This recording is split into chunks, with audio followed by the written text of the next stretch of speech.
What is good, guys? Welcome back to my YouTube channel, and today we have a reaction video of the Defining Duke podcast by Mr. Mary Plays. I'm not sure what the other gentleman's name is, but they were discussing the potential of media bias towards Bethesda and Microsoft or Xbox with regards to the most controversial game of the year, which is Starfield. But man, this game is so controversial that people either love it, they think it's an average game, or they just purely hate the game, and we know where that hate stems from. Yeah, I'm looking at you, ponies. Hey, future are easier. While editing, I just went over some of the crazy comments, or the review scores on on Metacritic here, and I just wanted to use this as an example of the bias and the PlayStation ponies coming over on Metacritic and just slandering this game. And I'm gonna show you a great example right now. The review here from The Type, right? He says, a lot to say, but I'm going to focus on the technique and immersion. It's a shame in 2023 for a generic game, permanent loading, dated visuals and mechanics, catastrophic AI, low frame rate, exploration in limited space, in unintuitive menus. I don't understand the success of this game in which space is just a pretext. Okay, you read that right? Now let's go to all these users. Okay, let's look at it. Oh, we gave Baldur's Gate 3 a 10 out of 10. That's well deserving, but because it came on PS5, he had to give it that. He gave Starfield a 3. He gave The Last Case of Benedict Fox a 1. Okay, that's all fine. Oh, look at here. He gave Horizon Forbidden West a 10 out of 10. He gave Minecraft Legends, another Xbox game, a 1. He gave High on Life a 1 that released on Xbox Game Pass first. Oh, look, he gave God of War Ragnarok a 10 out of 10. Then he gave Summerville a 2. He gave Pentiment, another Xbox game, a 2. He gave Grounded a 2. He gave Grounded, one of the most fun games. He gave it a 2. He gave Scorn a 1, which is also Xbox, which came on Xbox. I'm not sure if it released on PS5 as well. Oh, would you look at that? He gave Horizon Forbidden West a 9 again. He gave Crossfire a 1. Okay, Crossfire was terrible. I agree with that. He gave Ghost of Tsushima, another PlayStation game, a 10 out of 10. Amazing. Here's the kicker. He gave Resident Evil Village on Xbox a 4 out of 10. But on PS5, he gave it a 9. Wow, this just shows you the PlayStation ponies coming onto the platform and just ridiculing the game, downvoting it so that the ratings can go down, so that the overall rating of the game can go down. This is just pure evidence of that, and it's a perfect example. I just wanted to add this into the video because it's just great. It's just funny. Ah, man. Yes, there is a lot to criticize. The game is not perfect, but the game is not, it's not a bad game.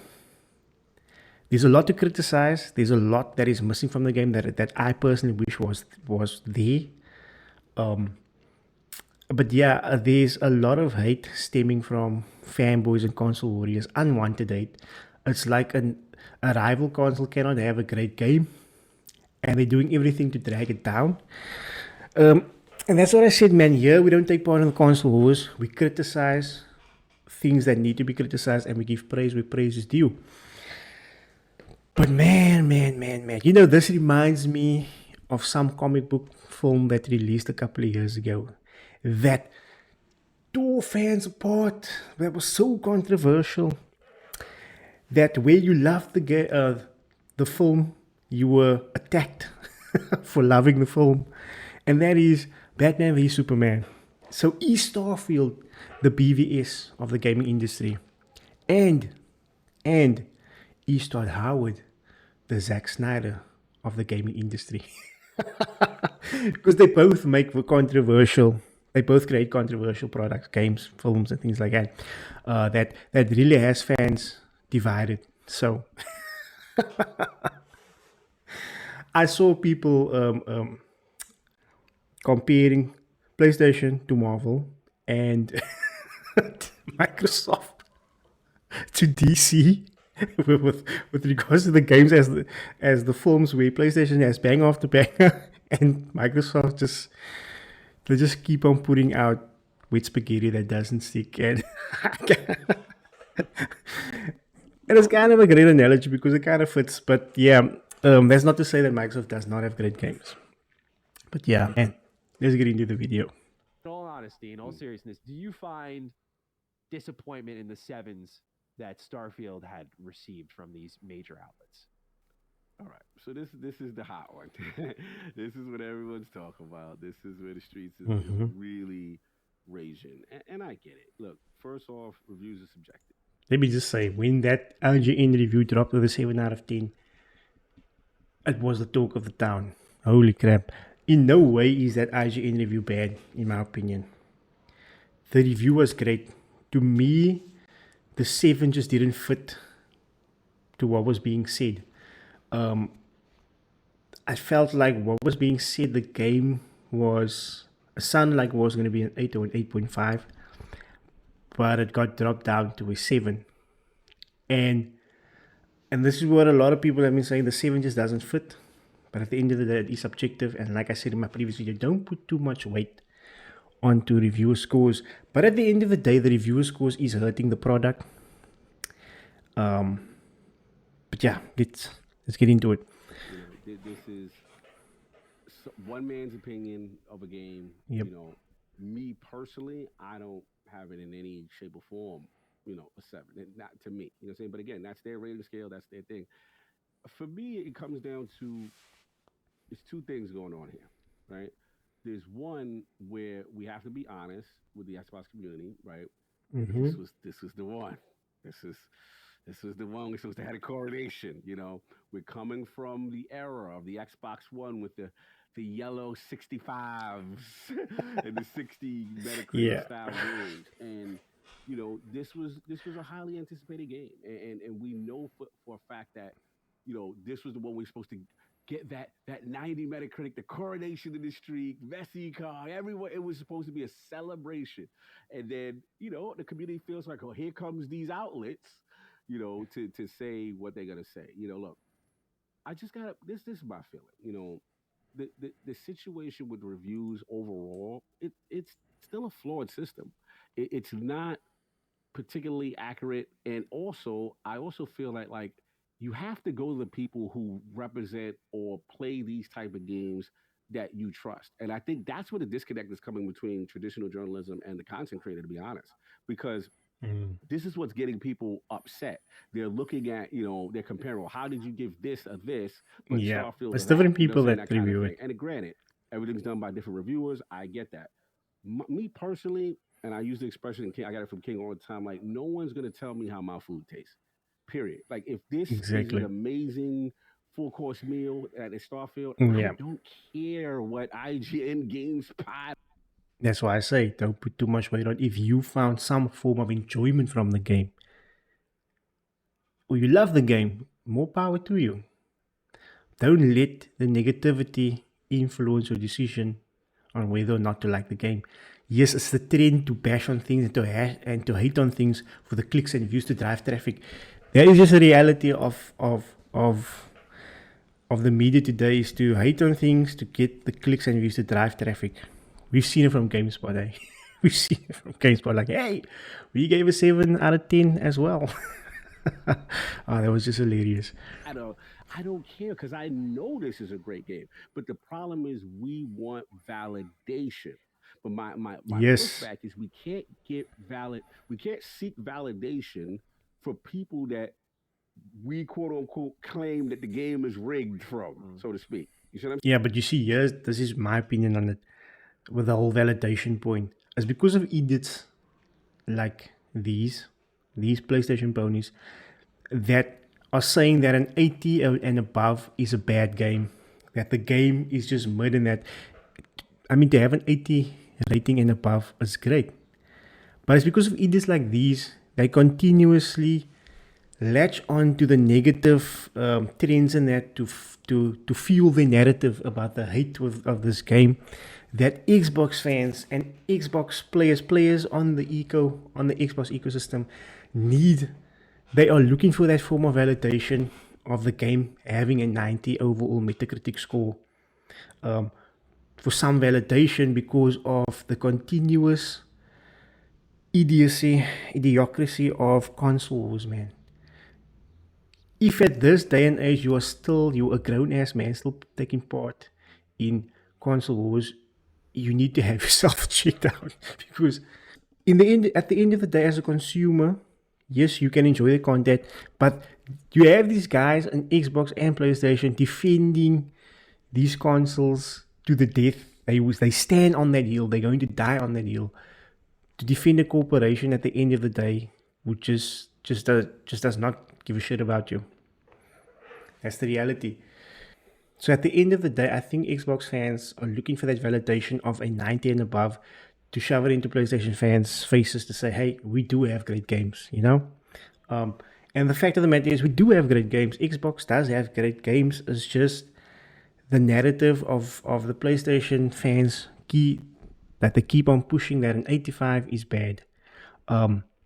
Yeah, there is some form of bias, but we'll get into that later.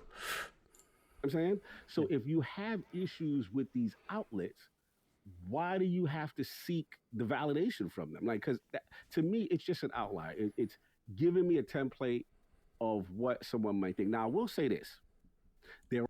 That is why I don't really go on the reviews of GameSpot, IGN, and these major outlets where different people are reviewing the games. Whereas I prefer someone like Mr. Mary Plays, Luke Stephens, Angry Joe, Skill Up. Those are people that review the games themselves. You've been with the channel for quite a while. You've seen the type of games they like to play, the type of games they dislike. I mean, look at Skill Up. He hated The Last of Us. And I think The Last of Us was a masterpiece, the first one. But he did not like it. If you look at Angry Joe as well, I believe he gave Fallout 4 a 9 out of 10. And that game had a lot of issues. Even if you played today that game, which I did before I played Starfield, the game feels outdated. It just feels so... it just feels outdated for a game that released, 8 years ago only. So I'm interested to see Angry Joe's review, especially his review on Starfield. I know he's not loving it that much at the moment, but at the end of the day, you're getting that individual's experience with the game. You're getting their likes, their dislikes, if the game met the expectations, because you know the type of content that they like. You know they're going to be honest with you. You know it's coming from someone you've watched for years on previous video games. There are times where I'm like, okay, I know such and such is not a Bethesda guy or an RPG guy, and they may review the game. And you go, okay, if that person gave a high score, it holds a lot of weight because I'm like, okay, you know what I mean? Like they don't really play those style of games. And for that to resonate means a lot. But it's just not the end all be all, this whole thing. And then I do feel bias exists. I will say this last part. I do feel bias does exist in media. People are human. Everyone has their preferences. You know what I'm saying? That's a fact. That's I will say this, and this is in reference to the Dan Stapleton situation. I felt he should have stood on his 7 and walked away, and that's it. If you felt on 7, stand on it, walk away. Yeah. But now you going through your old reviews, and now you going, well, I gave, this and that. Now you're feeding. That's true. That. Yes, exactly. You are now feeding into what the perception people have of you because you're trying to say, and I think, call me if I'm wrong, didn't they put up we gave Forza Horizon Game of the Year, yeah. So again, you're doing spaces. IGN's very into the 7 just because I get it. They posted a fucking blog dedicated to why does IGN give out so many 7s? And I'm like, bro, fuck is wrong with you guys? Like that's just admitting there's a problem with the system. You don't need to explain yourself. Exactly. That's what Dan Stapleton did. When everybody was calling to question his review, he should have stood his ground on his 7. He gave it 7 because it was not a bad review. 7 is also a good game. But like I said, the scores didn't match with what he was saying, so it should have been an 8 or 8.5. But yeah, at the end of the day, he gave it a 7. And like they're saying, yeah, you shouldn't have backed that because now people are calling into question his review of Starfield, giving it a 7 out of 10. And then he backed that and going through his old reviews, going through his own review and that. It calls into question whether or not he was biased, because at the end of the day, IGN chose the guy that has tweets showing that he was not all on board with the acquisition of ZeniMax and Bethesda by Microsoft, that he had a problem with that and he was against Microsoft from doing this. So clearly that shows that there could be the possibility of bias, of him having bias towards a studio and a developer purely because Microsoft acquired them and now took the game off of the PlayStation platform. So, you know what I'm saying? Now, I honestly don't know how IGN goes about in choosing who reviews the games, because I honestly thought that Ryan McCaffrey was going to be the one to do the review, because he's been the Xbox guy at IGN. He's been covering the Xbox news. He's been having that Xbox discussions, all that thing. So I'm very surprised that it was not him to review it, and I wanted him to review it because he was the Xbox guy, and I wanted to see if Starfield lived up to his expectations as an Xbox guy. But I think that maybe the decision was made that if he did the review, then it would come into question again that he's biased if he gave it a 10 out of 10 because he's the Xbox guy. Alright? Then they would have called that into question. But instead, they took the guy, Dan Stapleton, who has tweets that clearly shows he has a form of bias against Microsoft and Bethesda. I don't know how they choose this, but I feel like Ryan McCaffrey should have been the one to review the game. And if he gave it a 7 out of 10, I would have been like, okay, I take it the game did not meet his expectations, because he's an Xbox guy, and I wanted to see his take on it. Unfortunately, we didn't get that, but Dan Stapleton, like I said, Dan Stapleton's review is not bad. He criticized what needed to be criticized, the same like I did in my first impressions and thoughts on the game. And he praised what needed to be praised. But at the same time, I also feel that a lot of reviewers missed a lot of things because they were rushing to meet deadlines. Let's continue. So the fact that you got to keep explaining yourself, it gives off guilt. Yes. Right? It gives off that there's some That issue. is- That was my only issue with it. I was like, just say it, shut up, keep moving. You don't have to be questioned. So yeah, that part. Oh, last part. This is the last part I was going to go for it. Here's the other thing. Now, and again, big outlets, I love y'all. But we also have to say that just because you are the pristine outlet doesn't mean your review is absolved from criticism also. True. That's the thing too, because it's like, look. And that comes from the perspective as an individual as well, that just because IGN is a big outlet and they put a review out there, not everybody puts, and this is the thing I constantly say now, there's a lot of people out there that put a lot of weight on the reviewer scores. So now because IGN, which is a major outlet, puts out the review score, everybody says, oh no, they have it right. They got it right. You can't criticize them. They know what they're doing because they're a major outlet. No, you can criticize their review. Just like you can criticize everyone else's review and you can analyze and things like that. Everybody's review is subjective and you can take something away from it. You can criticize it.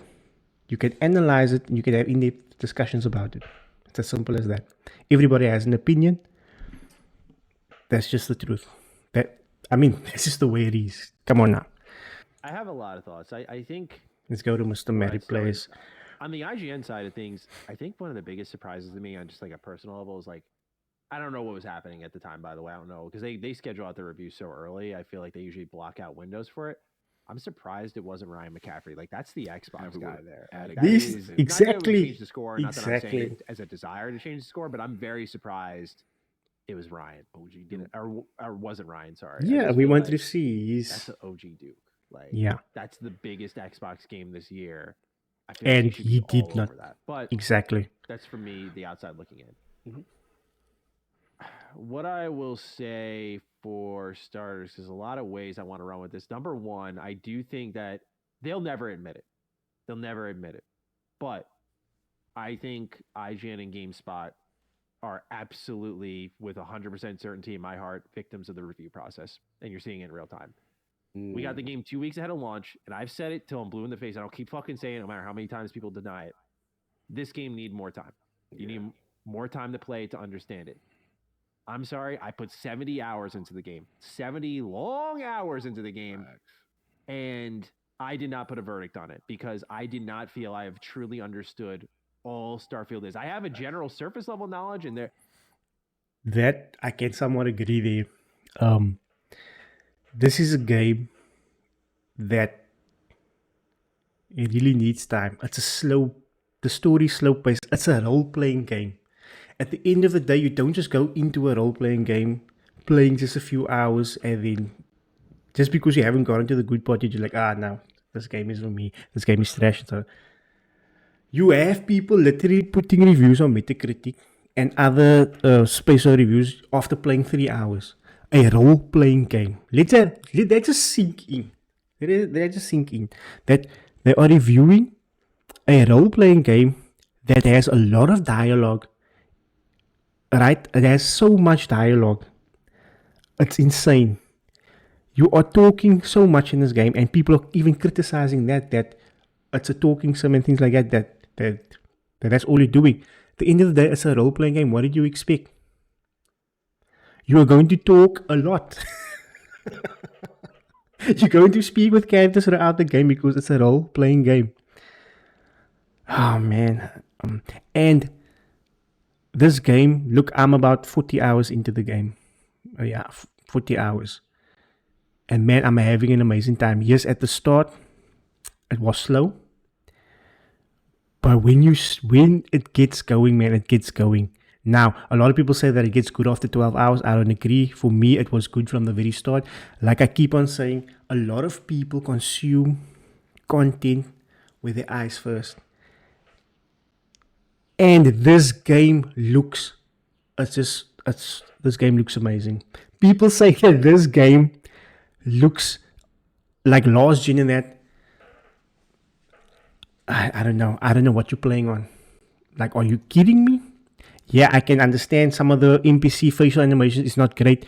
Did you see the level of detail this game has? This game's detail is so insane. How can you possibly say it looks like last gen?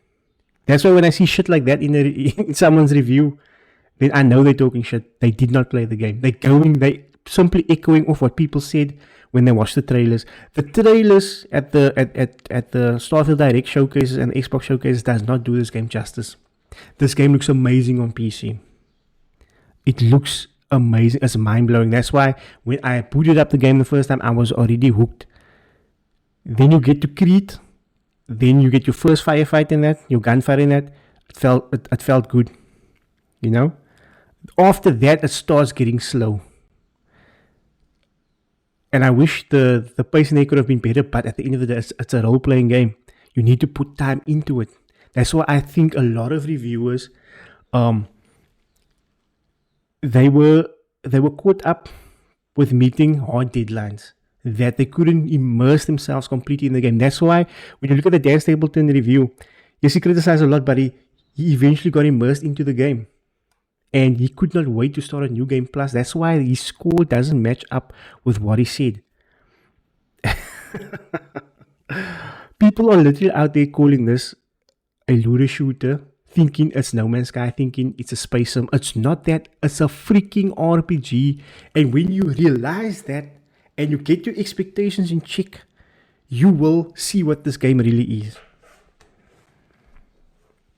Now, yes, there could be, or there probably were misleading statements made by the developers at the Starfield Direct showcase about the game that led people expecting a No Man's Sky with RPG elements. No, This is an RPG with action elements, with No Man's Sky elements, right? And yes, I do agree the game needed more, a better space exploration system within a particular solar system, right? And it needed land vehicles. I do not deny that. The game needs that.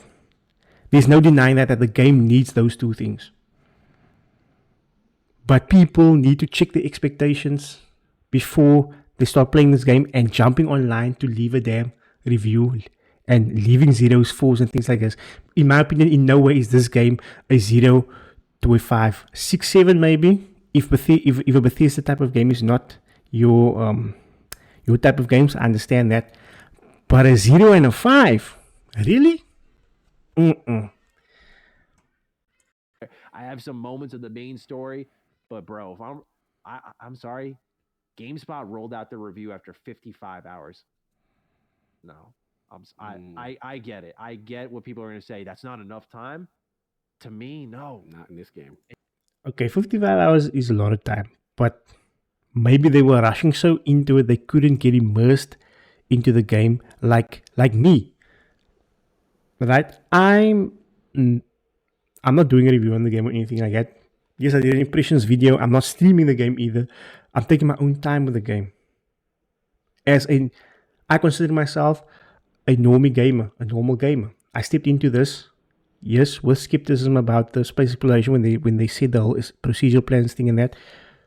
But I knew what I was getting into was a role-playing game. I played like 20 hours of Fallout 4 before the game launched just to get used to the BGS mechanics again, right? And I came into this game, and people saying that this game has outdated gameplay mechanics is so wrong.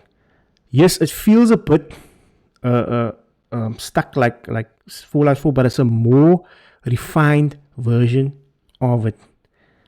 And what is wrong with a formula that people have loved for over the past 20 years? If you're getting a more refined version of it, a more improved version of it, what is wrong with that?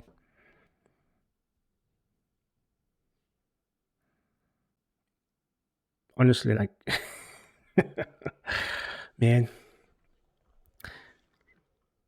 But yeah, 55 hours is a long time, but I feel that they didn't get the chance to really immerse themselves. And I think that within next year or the following years, you are going to see YouTube videos pop up saying, "Oh, I was wrong about Starfield, this and that," or retrospective videos and things like that. Yeah, it's just going to come. We all know it happens. It's not, and some people are like, "That's not normal for other games." This game isn't like other games. Preach. So I've been trying to get the point across, and it's frustrating. And I don't blame IGN or GameSpot. I, as a YouTuber, guess what I get to do? You know what? I get to look in real time. I could change plans 10 minutes before the video goes live. And that's what he mentioned, the difference between individual creators and major outlets. Where as an individual creator, they can say, "Yo, I'm not ready to give a review here yet. Let me put more time in." That's why Mary plays. He said he could put 70 hours or something in, because he's not limited to a specific time frame. You know, whereas these major outlets, they have a hard set deadline that they need to meet. When the embargo lifts, the review needs to be in and that, you know? So I think they do not have that time and luxury to still immerse themselves into the game completely like us regular gamers, you know? Because at the end of the day, there's a lot of people that don't buy into this whole console wars thing, this whole media news thing. They get a game, they play it, they love it or whatever. They don't still go online to spread hate and whatever and praise whatever. They just play the game, they love it, and that's that. There's a lot of people that are just not online within these discussions. I think that, you know what I'm saying? They just don't buy into these discussions and that. They're just normal gamers. Anyway, man, I feel like this video's turning into a rant here. I gotta go more impressions. Let me delay that. But these big outlets, you think IGN, they've done, and GameStop, they've done their reviews in progress, but we know what drives traffic. When you're there, embargo lifts you, the biggest outlet, and you say, review. It's here, it's now. That's millions of views across the website, YouTube, impressions, everything, bro. You cannot tell me with a straight face that they were going to miss that window. And I'm not saying it was Dan's call or Michael's call for games. I'm not saying it was their call. but there is no fucking shot in hell they were going to miss the biggest Xbox game Hell like no. that. I think truly, not that it would change the score. It could have changed the score for the worse, by the way. They could have ended up at a 6 or a 5. But I think they were victims of the review process just based off the time that they confessed they logged into the game. 55. Now, maybe if Bethesda gave them the game like a month before the embargo lifted, because I think it was only 2 weeks before the time. So even there, they were. So maybe Bethesda shooting themselves in their own foot as well. They should have probably given how massive this game is, they should have given it a month before the time. And I think the review scores would have been much better. If there was more time for them to actually immerse themselves into this game, and I think a month would have been more than enough, the review scores might have been better. Might have been. I don't know. Could have been even worse. Who knows? But I think that's maybe where Bethesda shot themselves in their own foot by only giving it 2 weeks before launch when the embargo lifted. 5 in any other game sounds like a lot and sounds like plenty. With Starfield, that's probably a little exploring in the main story. Facts. Sorry, it is. Yeah. And when Yes. I agree with that. People giving 5s and 6s or that, that's probably just playing the main story and did some explorations of some side quests. They probably didn't even get into the factions, which is where this game shines. And when I read the reviews, it's clear to see people are criticizing the main story. They didn't go to all the main quests that are built around the main story and the setting of the universe with the different factions, exploring the divide between the different factions, between the human race currently. They didn't explore those ideologies that were placed into the game and those themes that were placed into the game. They just did the main quest, and they did some side quests that were just horrible, because there are some side quests that are horrendous in this game, that are boring. I'm not going to lie. There's one where you literally take a tour, a freaking tour of a museum, and man, I was like, holy shit, this is so boring, you know? So I feel like people leaving 5 and 6s, those are people that just did the main quest and they did some of the worst side quests in the game, and now they didn't connect with the game. Because to me, the game shines with its main quest, parts here and there, sprinkled over there, with the faction quests, which are amazing, and some great side quests. Like, man. when the faction quest lines, I'm not saying, I know people are going to say it's the BGS fanatic. Here we go. Look, those faction quest lines cannot be missed. They cannot be missed. That New Game Plus deserves to be experienced. I don't know about the New Game Plus, though, but it's a tough situation to be put in. Bethesda probably should have given, if they could, should have given this These- game like a month early. That Yeah, would have been enough there we go. time. But mm-hmm. 2 weeks, I think they were victims of the process. And you're seeing again in real time how broken this system is. I'm not saying you got to do it my way. I think my way is great, but you got to get into the nitty gritty. And if you want it to be a genuine criticism, that you got to ditch the number scores, but they never will, because people just want to get the quick idea and move on. And they're feeding a particular part of the conversation that I think just harms game conversation in general. Like, I got a 7, bro. It's like, why? I don't know. Some You know, outlets are tweeting. We gave it a 7 too. I don't know if you saw Yeah, that. you see. GameSpot posted it 4 times. I was like, and GameSpot posted 4 times after they saw the traffic that what IGN was receiving after the review of Starfield. They tweeted 4 times that they also gave Starfield a 7. They were looking for that smoke. They wanted some of that action and traffic as well. Oh man, that's why I say there is a form of media bias here. I mean, look at the latest review from that gave it a 4 out of 10. Let's take a look at this. From Jim Acquisitions, right? Jim Acquisitions says 4 out of 10. And if you read this and you don't think that this has some form of clickbaitiness to it, then I don't know. Because when I read this, there is definitely some form of clickbaitiness here. And it's just clickbait. So he's saying if you're the kind of person who thinks video games peaked with Fallout 3's launch version and they've required neither evolution nor improvement since, this game is absolutely for you.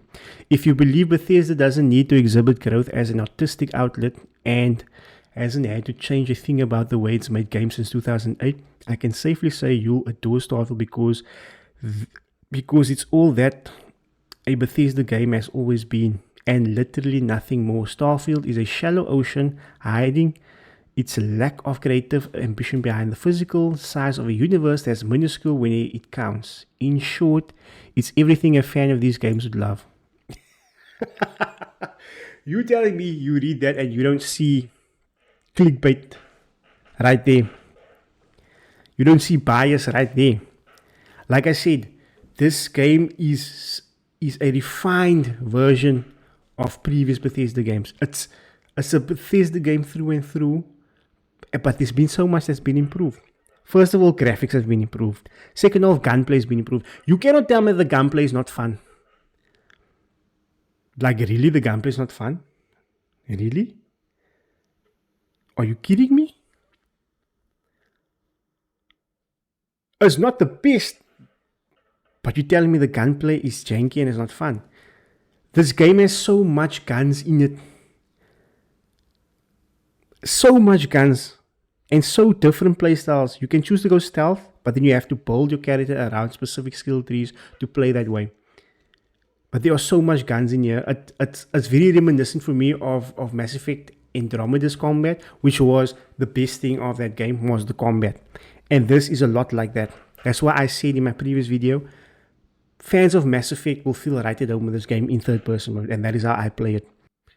And as a Mass Effect fan, for me as a Mass Effect and an RPG fan, right, this game scratched that itch I had for a Mass Effect game. That's why I said in my previous video, Mass Effect fans will feel right at home with this game. They will feel right at home with this game. But let's go further on with this review, right? And the reason why I say that this reviewer is biased, because they clearly have a political bias against Bethesda as a studio.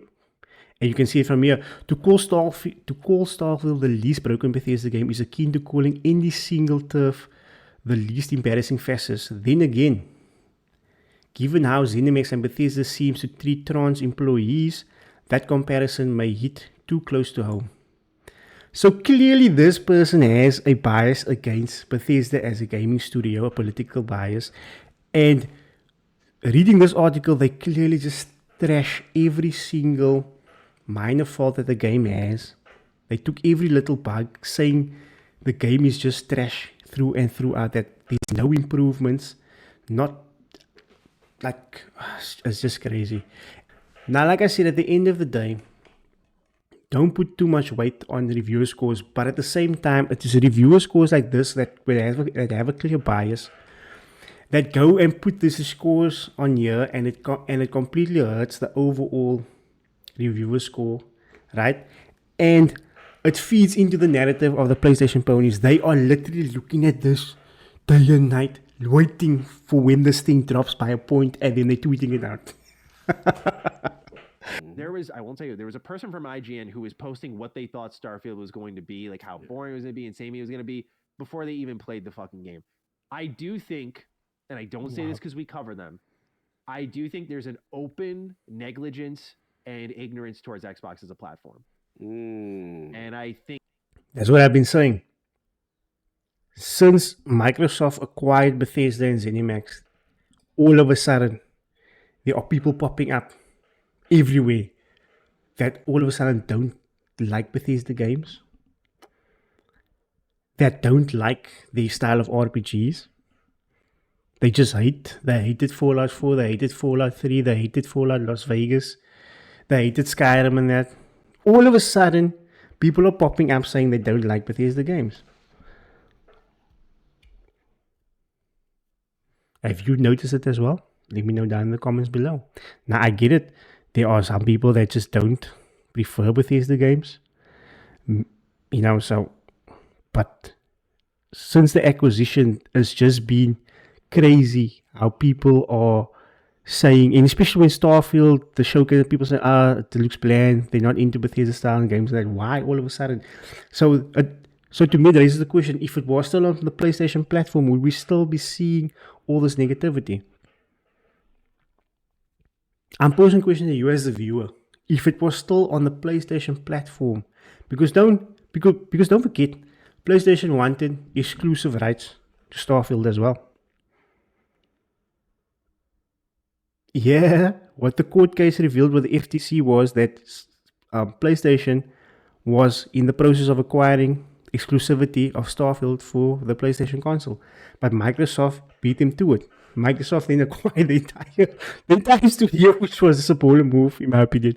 But yeah, so the question is, if it was still on the PlayStation platform, would there still be this criticism, this full blown out hate towards the game? I think not.